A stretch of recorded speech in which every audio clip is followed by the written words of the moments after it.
You mentioned that you perceive the Jung's archetypes. You said that. Can you elaborate Yeah. that point where you mentioned that Yeah. there's the jester? The artist is seen in today's in the Yeah. way the artist. I like this point actually. It's a good point because Yeah.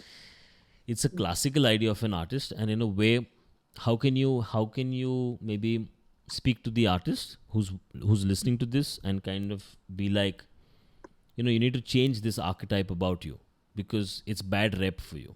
So you were saying the Mm. jester, the magician. What was that? Can you explain that?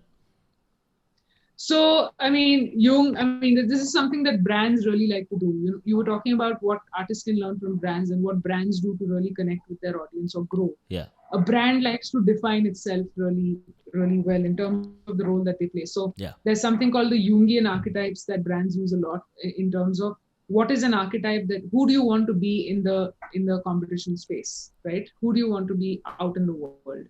I mean, Jung has come up with these archetypes of the ruler, the creator, the sage. So there's the lover, there's the jester, there's the hero, magician. So each brand you would find, like, is pitted against Hmm. being one of these. And creative work in general, a brand that is creative, is usually just put against, say, the magician or the jester or somebody who's the creator. These three maybe. But why is it that the ruler is not creative? Why is it that an artist can't be a sage? Or why is it that the Wow. artist can't be a caregiver, for example? Lovely. So if there is something to learn from branding specifically, and if that is something artists want to do, I mean, you got to forget about what creativity, how creativity is defined around you. Forget about, don't go. Why is it that artists are so obsessed with defining creativity, or everyone for that example, that matter? Like the corporation is really consumed by that rigid definition of what stands for creative work and what doesn't. But the artist is in a very unique position to not be bound by those things. So I don't know, like you tell me, like, can there be an artist who exudes the qualities of a caregiver more than, say, any brand in the world? That's going to communicate so much more than any brand out there making money, sure.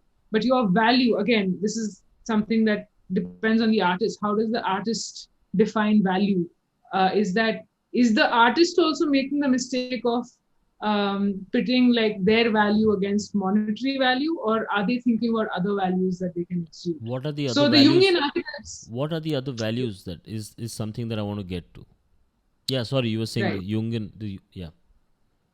Uh, it's like, no, yeah, like, is it possible for an artist to think about, being a caregiver to its audience rather than, Can you explain that? being somebody who convinces their audience of finding value in their work, or Can you? being somebody who occupies mind space in the audience's, mind for longer than, say, a brand can.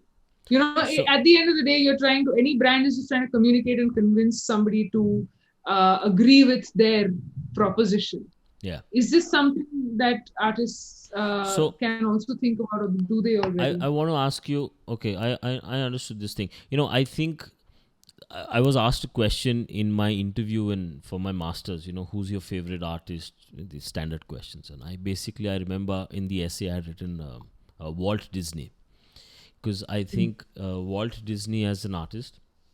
mm, I think of him as an artist, and he is an artist mm, basically. And in a way, he did everything mm, to scale up. mm, It's not just a comic anymore. It's not just a character. It's not just animation anymore. It's become a brand. mm, It's become large. It's become an mm, empire. In mm, fact, it has collaborations, and half the films you see in animation sector are all from Walt Disney, right? It's mm. Disney. You have Disney Plus now. So this Yeah. guy's, in a way, what started so many years ago has opened up its wings, and it's become a phoenix. Mm, And mm, it's is it's that kind of vision that an artist should also imagine to take. And if an artist had to mm, think that way, you need an mm. ecosystem to think that way. Now, I'm Yeah. sure that Walt Disney, not the Walt Disney, but Disney, right, Mm, the company, mm, had to define its boundaries as to what do.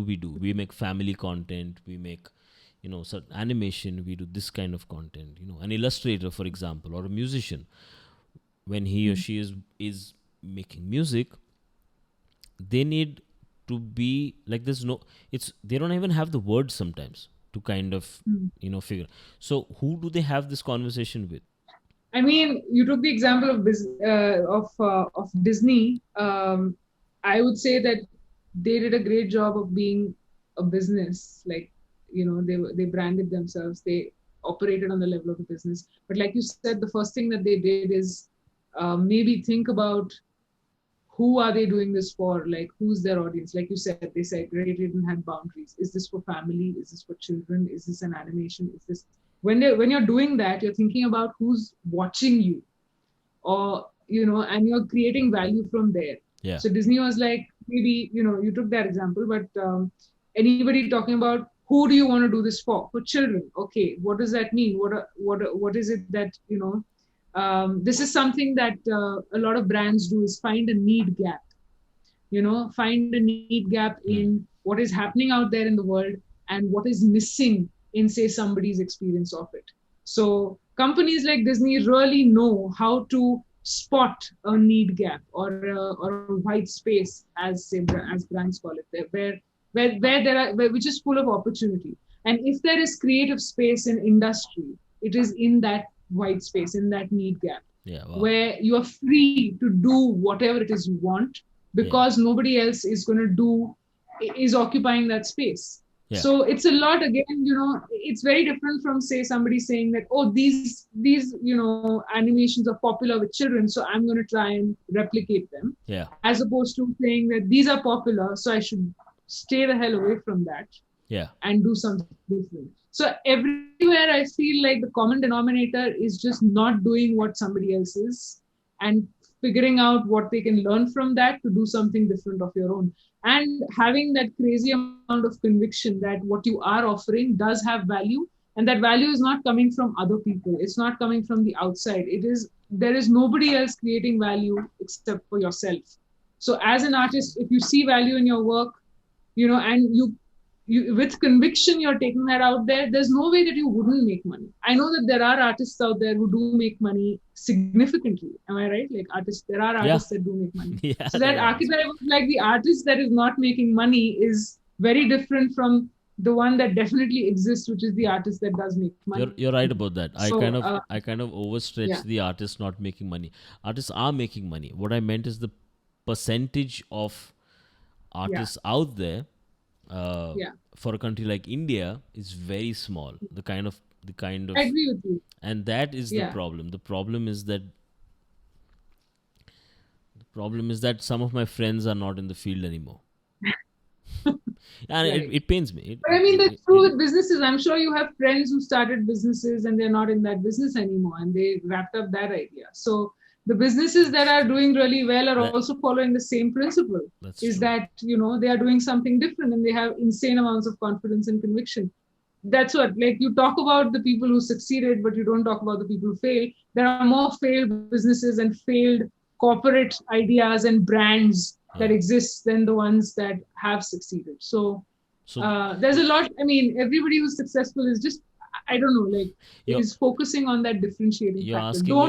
Don't replicate. I guess like an age-old thing. You're asking me to change my attitude altogether at how I see artists, because maybe you're right. I look at artists like depressed and like the victim always, and maybe that's my bias, my shortcoming, right? Yeah.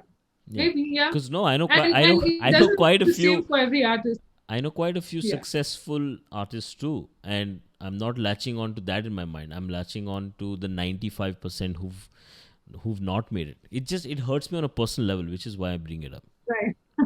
It's like if your friend, but I mean, it's not. If your friends are not in the field anymore and you knew they were talented, it's just they couldn't. There's not enough opportunity. I understand. Right. I mean, you're saying that businesses go through the exact same thing and it's unemotional and there's no need to be emotional about it. I think not being emotional is somewhat of a superpower. I, as a very emotional person, am saying that sometimes if you are a bit cut off from, say, the end outcome, something didn't work out. And this is something I guess can be applied to life. Like, it doesn't have to be about artists and businessmen, but business people. It's just something that again, it comes down to that thing of like not being very rigid. Is that you don't define yourself as an artist. I'm a successful artist only if this happens, or I'm a successful business if this happens. Nobody in the business world who's successful is doing that. No brand is doing that either. In fact, people like Cred, for example, brands like Cred, they don't care about what their numbers are.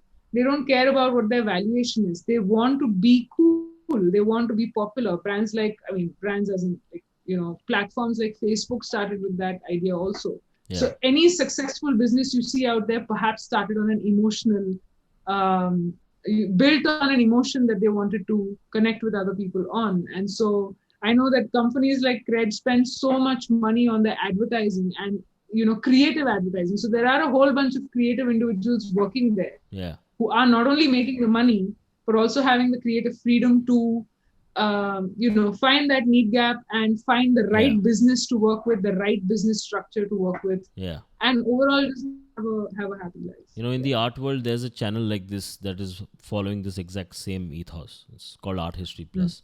You should subscribe. You should subscribe to Art History Plus. It follows. For sure.